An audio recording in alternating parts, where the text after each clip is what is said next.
time has finally come to unleash the forbidden spell of Zaharas upon our enemies!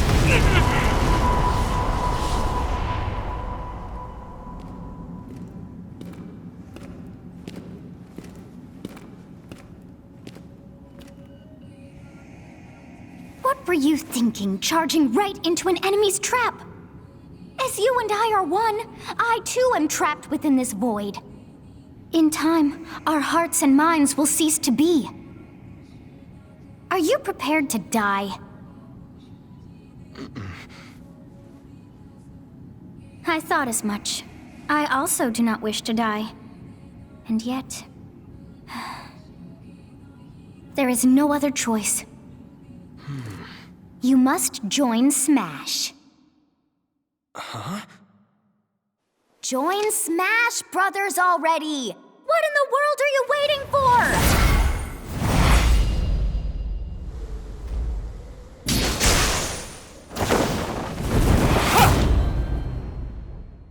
So joining Smash consumes even the darkness itself!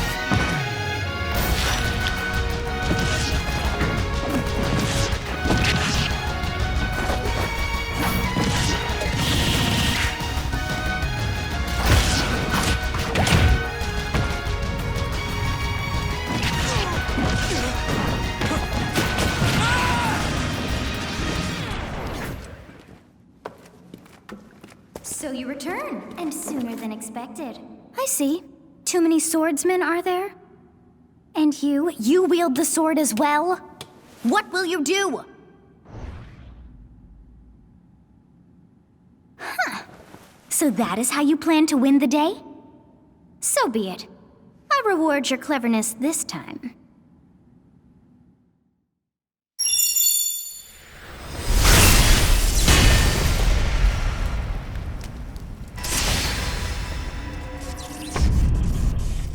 How is this?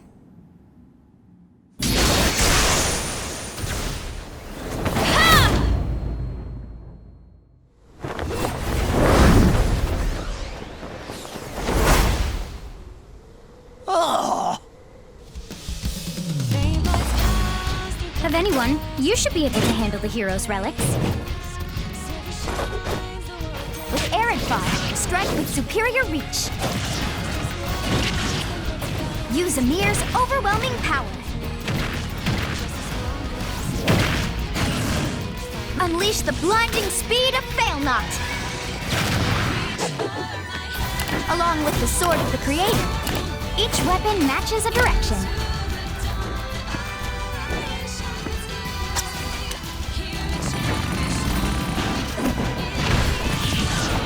Your will and mine be now as one!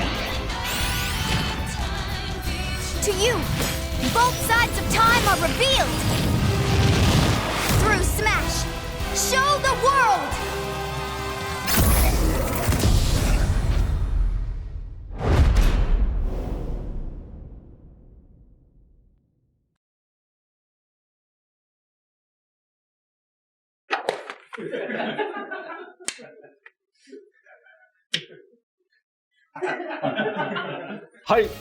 Yes, there you have it. Byleth from Fire Emblem Three Houses is joining the battle. Fire Emblem Three Houses was released just last summer, so it's still very new. Even so, you'll soon be able to play as them in Super Smash Bros. Ultimate. This release is planned for January 28th. You'll have instant access if you have the Super Smash Bros. Ultimate Fighters Pass, and it will also be available for purchase individually. In case you're not familiar with Fire Emblem or Three Houses, I'll explain a few things, so don't worry. First off, what is Fire Emblem? It's really hard to pronounce in Japanese. The producer said it's okay if I just say Fire Emblem. But when writing it, if you don't write Fire Emblem, the Fire Emblem police will come and get you, so please be careful. The series' first entry launched in Japan on the Famicom in 1990. You could say it was a pioneer in the genre of tactical role-playing games. You might be wondering what makes it particularly tactical. Well, it's tactical in that it simulates combat. You can think of it as moving pieces in a board game, or in other words, a game in which you advance units across a grid and battle. When we talk about tactical games of that era, there were lots of ones in which you command tanks, aircrafts, and so on. But Fire Emblem was unique because each unit was a specific character, sort of like in role-playing games. Plus, something made it stand out from other Nintendo products. Characters could permanently die. That's pretty direct language though, so perhaps we should just say they're sleeping with the fishes. But really, if a character fell in battle, you'd lose that unit. They'd be gone and you couldn't use them again. Recent entries in the series maintain this concept of permadeath to some degree in classic mode and what have you, but a lot of games now allow strategic withdrawals, so to speak. In the older games, your units would really be gone, never to be mentioned again. Scary. The game's stories are told like chronicles of war, with increasingly distinct characters and engrossing scenarios. Several characters also appear in the Super Smash Bros. Series, and 6 of the 7 can use a counterattack. It's their down special. There's actually a reason for this. When I was considering how to incorporate Fire Emblem fighters into Super Smash Bros. Melee, I thought it might be interesting to reflect the turn-based nature of the original game. First comes your opponent's turn. They attack and you counter. Next comes your turn. And now, Fire Emblem Three Houses is the 17th game in the series. People who aren't Japanese in particular might be thinking, 17 games? There are that many? Well, if you include Fire Emblem Heroes in the remakes, but you don't include the Satellaview game, Tokyo Mirage Session Sharp FE, and Fire Emblem Warriors, then it comes out to 17 games. Let's try saying them in the Fire Emblem Can You Say It challenge. I'll give it a try. 暗黒竜と光の剣、外伝紋章の謎、聖戦の系譜、トラキア776、封印の剣、烈火の剣、聖魔の功績、双縁の奇跡、暁の女神、新暗黒竜新紋章、覚醒イフヒーローズエコーズ風化雪月。There you go, 17. 今変な数え方してます。So you saw how I was counting in a weird way, right? I was counting in binary. This is 0. Fold this here and you get 1, and then you get 2, then 2 plus 1 equals 3. So this would be 4, 5, 6, 7, and 8. And then you get 16. Add 1 and you get 17. Awesome, isn't it? You can actually count up to 31 on one hand. And if you use both hands, you can count all the way up to 1023. If you've given up counting the knots in a tatami mat, you could always give it a go. What is Fire Emblem Three Houses? In Japanese, the male version of the main character is called Bereto and the female version is called Beresu, but in English they share the same name, Byleth. Byleth becomes a professor who ends up leading one of 3 academic houses. Once you've chosen a house, you guide them through their school life and, well, you end up fighting the other houses. After a certain incident, 5 years pass, and you meet up with your grown-up students to battle against the other houses in their regions. It's a very sad game in which your former allies become enemies, turn hostile, and try to kill you. To understand the concept of Fire Emblem Three Houses, I played an early version of the game before its release.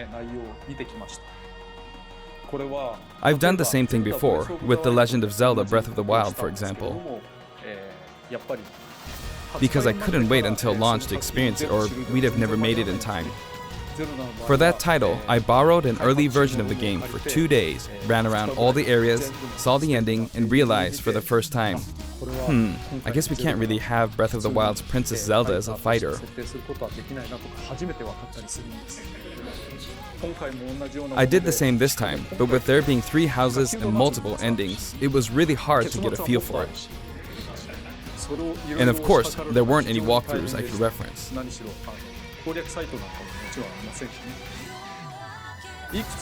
The game has multiple routes and the outcome of each is very different.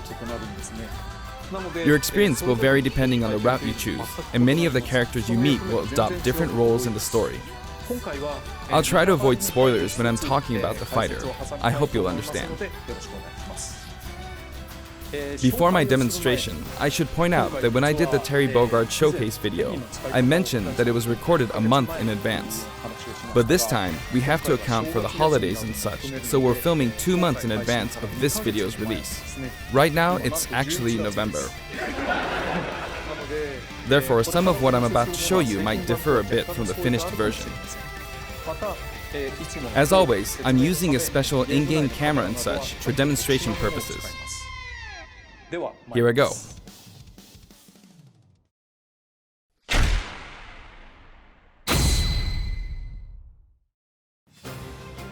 So, this is our new fighter, Byleth. Sadly, they're lacking in mobility. It's maybe a bit better than Robin's, but that's about all you can say for them. Throws are not their strong point either. Their grab lacks range. But actually, you could say that they're distance demon. The hero's relic they use changes depending on the direction you input with the stick. Each of the hero's relics is a weapon that appears in Fire Emblem 3 houses. They look like bones, and there's a reason for that. First, let's talk about the weapon Byleth uses for upward inputs, the Sword of the Creator. The Sword of the Creator here is Byleth's default weapon. They use it for flurry attacks and tilt attacks, such as down tilt attacks, where it takes the form of a whip. They also use the sword for dash attacks and other moves. For their up smash attack, they'll whip the sword upward to launch enemies in the air. For their up air attack, they'll wave the whip sword overhead. The hit detection for this attack lasts for a relatively long time. The up special move is really something. The sword extends like this, allowing you to do things like this. It was pretty terrifying how I knocked him into the air with that attack. And in addition, you can do awful things like this. That said, you'll launch opponents upward until their damage reaches a certain percentage.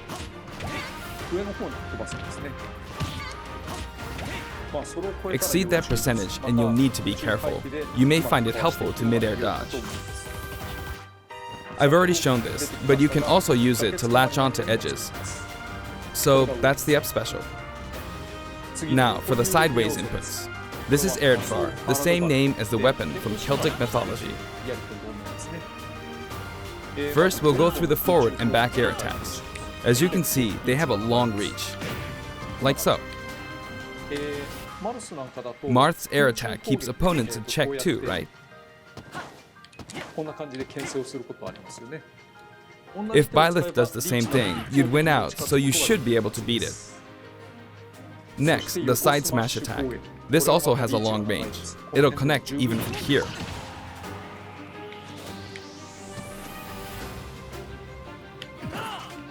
Also, if you add an upward tilt, it will be stronger.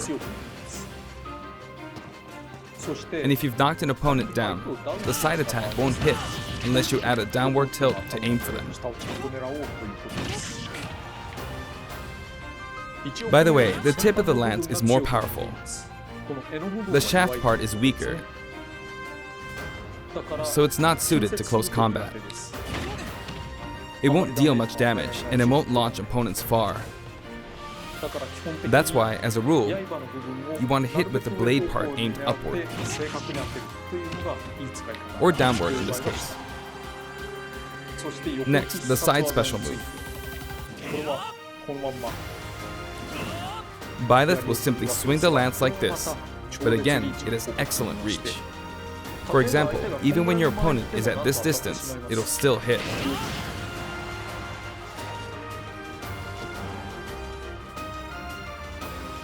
Actually, you can do a smash attack to charge forward a little, like this.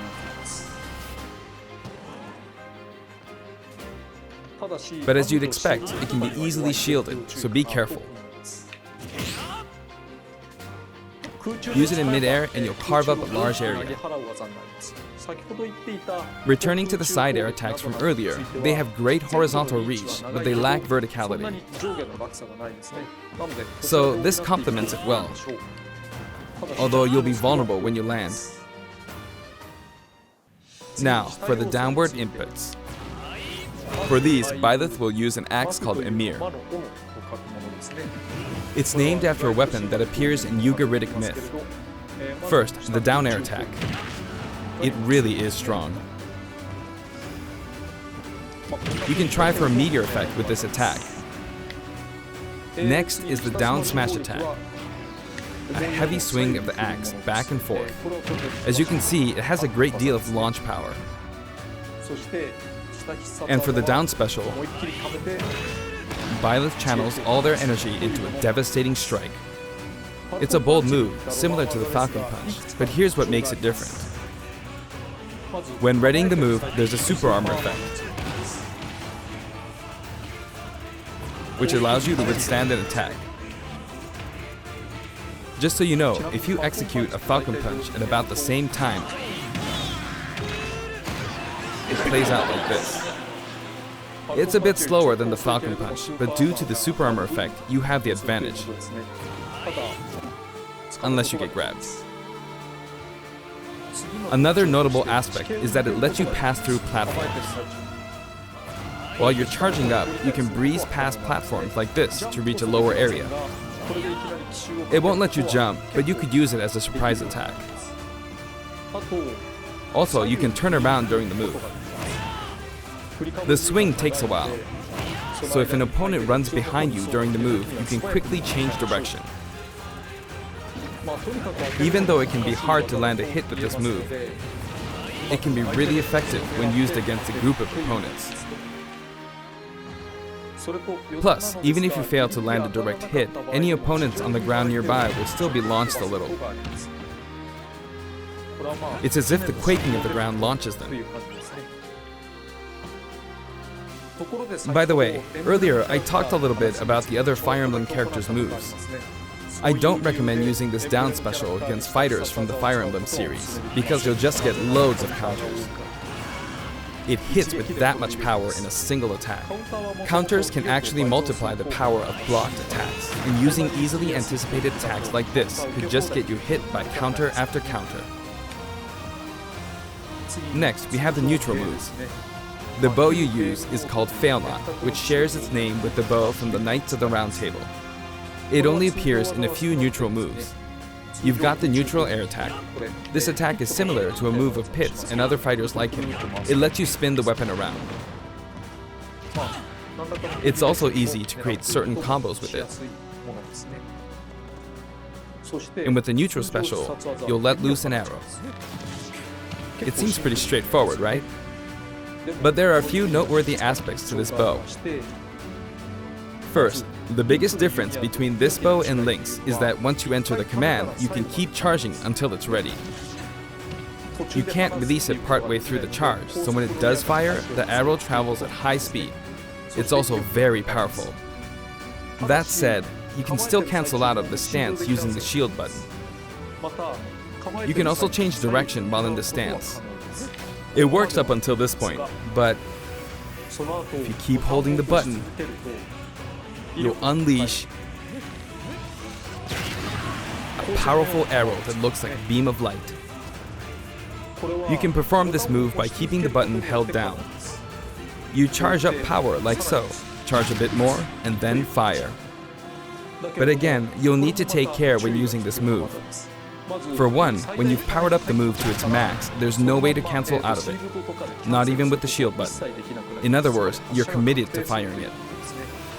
So you see, a situation like this is pretty terrible. Once you've entered the stance, you won't be able to do anything. which means it's quite the risky attack to use against fighters who have a move with a reflector effect. But you could always just aim into the fray, as it is, after all, a long-range move, letting you deal a sudden blow to opponents. So you need to think carefully when using this projectile weapon. Byleth's final smash is called Progenitor God Ruptured Heaven. In the original game, there's a move called Ruptured Heaven. This is an enhanced version.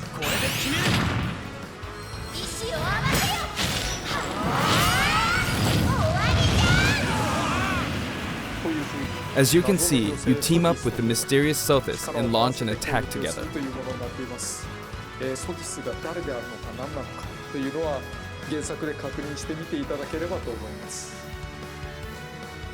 Now, let's talk about the color variations.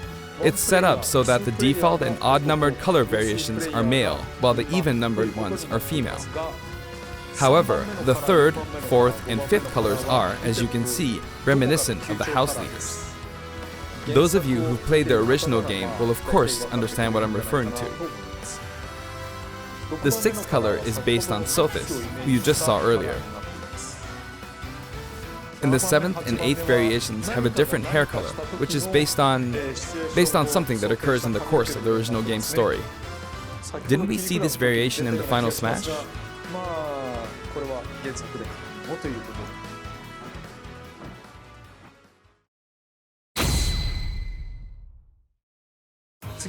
Next, I'll introduce the stage. For this one, we of course tried to recreate the place where you spend most of the game, Garreg Mach Monastery. This is how Garreg Mach Monastery is laid out in the original game. From these, we chose to have it cycle through the marketplace, reception hall, bridge, and cathedral all in one stage. It's the type of stage that rotates through different areas, such as these four. Let me introduce each of the guests that appear in these four areas. The first area is the marketplace. I think this is where a lot of people come to do their shopping. The guests that appear here are students of the Blue Lion's house, Dimitri, Dedu, and Ingrid. Not Dimitri, Dudu, or Ingrid. Their names are a bit difficult to say. They're largely from the Holy Kingdom of Fargus. Since it's a kingdom, that means they have a monarchy. For that reason, I guess you could say Dimitri's the future king. He had quite a difficult life and may or may not end up with just one eye. He's an unfortunate one, that one. There are vendors on either side. In the original game, these are important booths where you buy all sorts of things, but here you can break them, you see. If you do break them, the stage will expand to the left and right. I wonder where people will buy their supplies now. And in the background, you can see the gatekeeper. You often pass through this area in Fire Emblem 3 houses, and you end up talking to him a lot. Moving through these areas is possible thanks to this mysterious platform. Just when it seems like you've come to a stop,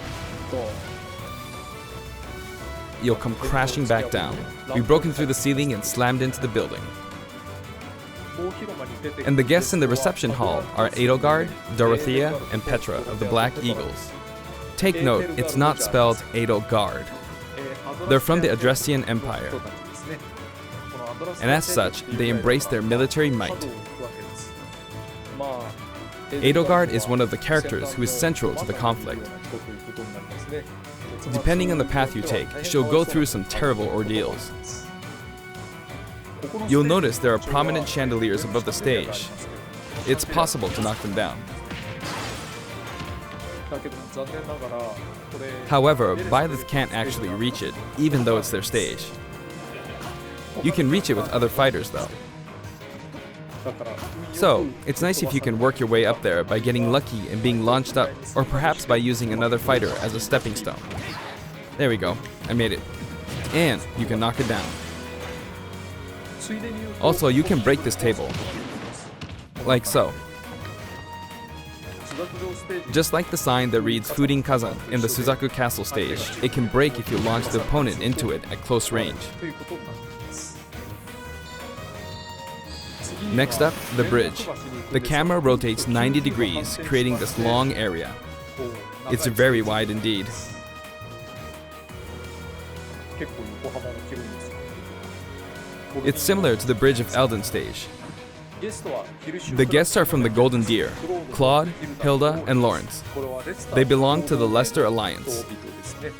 諸行同盟ということはまあつまり連邦とか連合とかそういうような感じで Because it's an alliance of many noble families, you could say that they have a wide assortment of members. And Claude is the sharpest of the bunch. Incidentally, both Claude and Hilda are the names of characters that appear in Genealogy of the Holy War, the 4th title in the Fire Emblem series. I guess once you've reached the 17th game and are creating 40 characters for each new entry, you're bound to get a bit of name overlap. The naming process must be tough. Hey, it looks like the Pegasus Knight is busy training. As for the bridge's design, it's just a long pathway, plain and simple. You can expect plenty of blows to be exchanged at the edges of the screen. You could also say it's a place where the fail knot really shines, and in this sense, I think it suits the Golden Deer perfectly.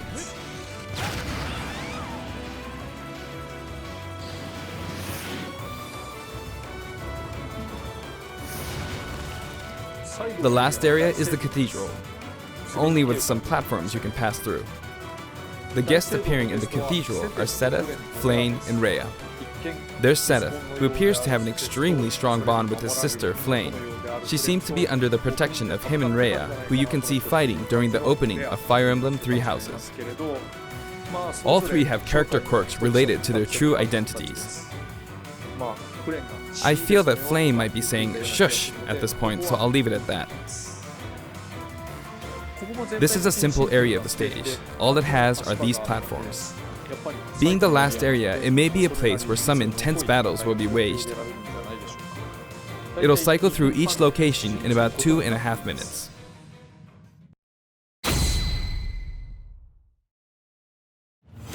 Okay, today we'll have a tag team battle in Squad Strike with the DLC team pitted against Fire Emblem protagonists from throughout the ages. That'll give us precisely 5 players per side.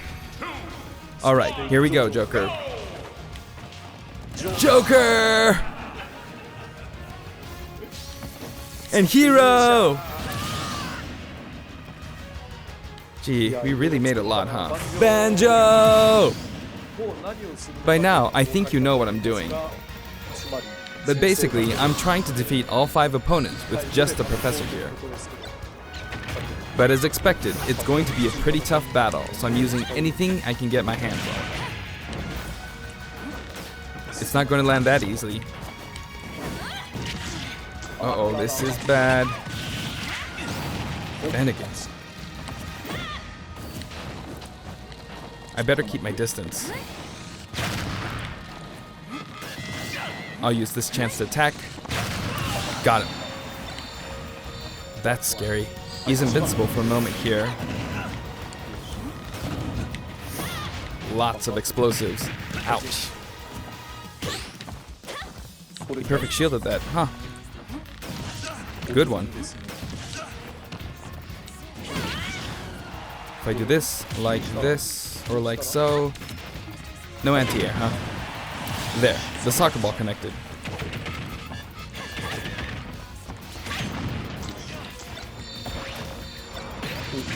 Good, there's Mom.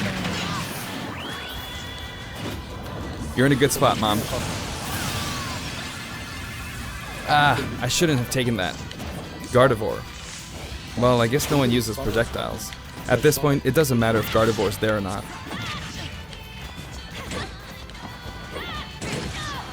I feel like the enemy might get this smash ball. See? They got it. But I mustn't give up. I can't waste this chance. There's another smash ball. Yes, got it. Now! What are you charging up for?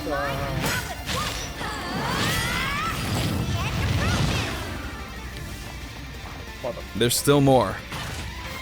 Whack! Go on, you can take the hammer, but it's mine. Although I'm scared I might get hit with a counter in this state. I hit him! I was trying to fight using Byleth's abilities alone, but what matters is that I won. Good game. It can be fun to play like this, especially in tag team, so I think it's a good idea to try imposing different types of challenges on yourself. The end.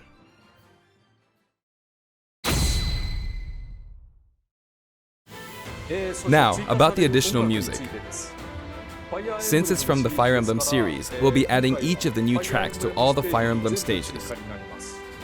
There are already a lot of Fire Emblem tracks in the game. Our selection this time has been made taking those existing tracks into consideration. 11 songs are being added. This includes an arrangement of the main theme in both Japanese and English. I hope you'll enjoy these as well. We're also adding in a new spirit board. It includes the house leaders among some of the other popular characters. Sothis is Legend class. Also, there's a new classic mode route, a Heroic Legacy, which is designed to let you enjoy classic Fire Emblem stages from throughout the series' history. The final battle is against Master Hand and Crazy Hand, but you'll find that something pretty amusing happens, so look forward to that. Now for the Mii Fighter costumes. Please take a look.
This time, we're releasing a Cuphead costume.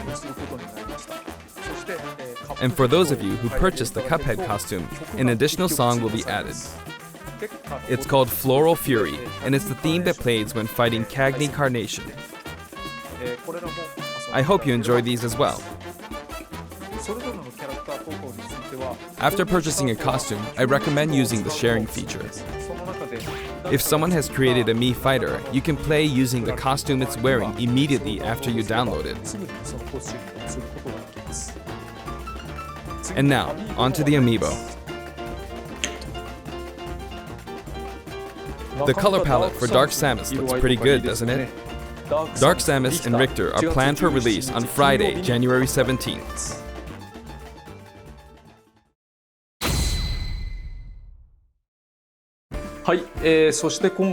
And now, with the addition of Byleth, the Fighter's Pass is finally complete. The lineup was Joker, Hero, Banjo and Kazooie, Terry Bogard, and Byleth.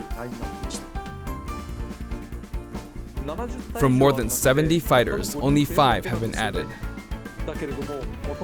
But I must say, this game has always been an exceptional experience. And since the roster was already so large to begin with, right from the start, we intended to make the most out of the new gameplay mechanics and so on. There really were a lot of new mechanics, weren't there? When we add a new fighter, we don't simply make their attacks or their movements a little different. Instead, we try to offer you a whole new style of play.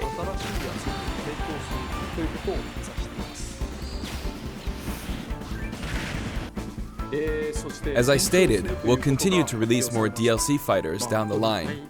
I had thought that 1 or 2 might suffice, but, well, have a look.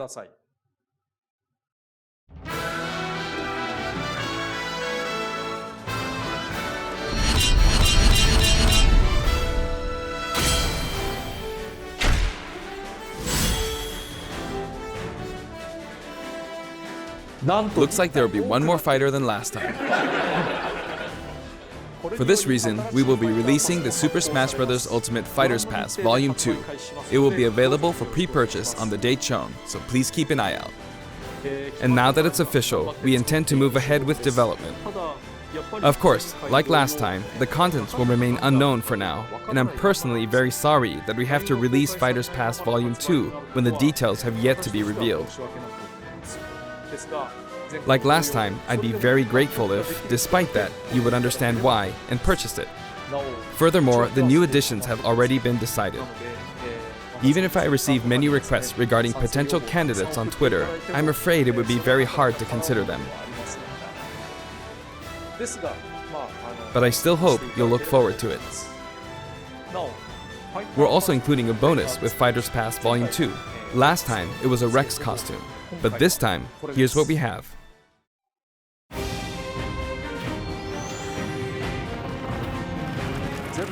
It's a Mii Fighter costume for Mii Sword Fighter, the ancient soldier gear from The Legend of Zelda Breath of the Wild. This will not be for sale individually, so it can only be acquired as part of Fighters Pass Volume 2.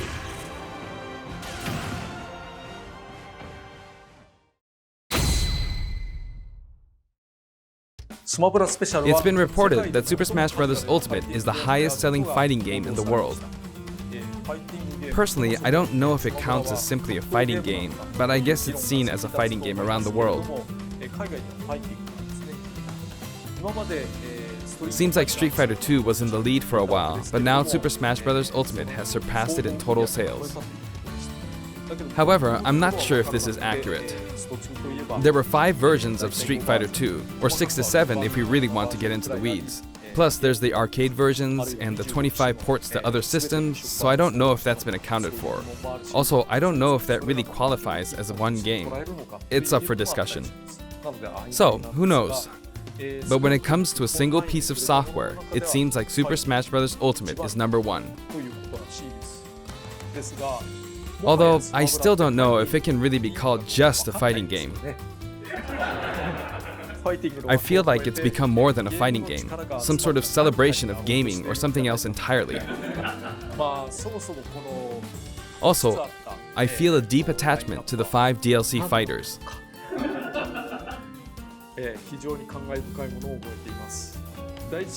The first Fighters Pass just wrapped up, but it was decided that there will be more DLC, which means no breaks for me. I plan to keep working hard, so I hope you can continue to support us. That's it. Thank you.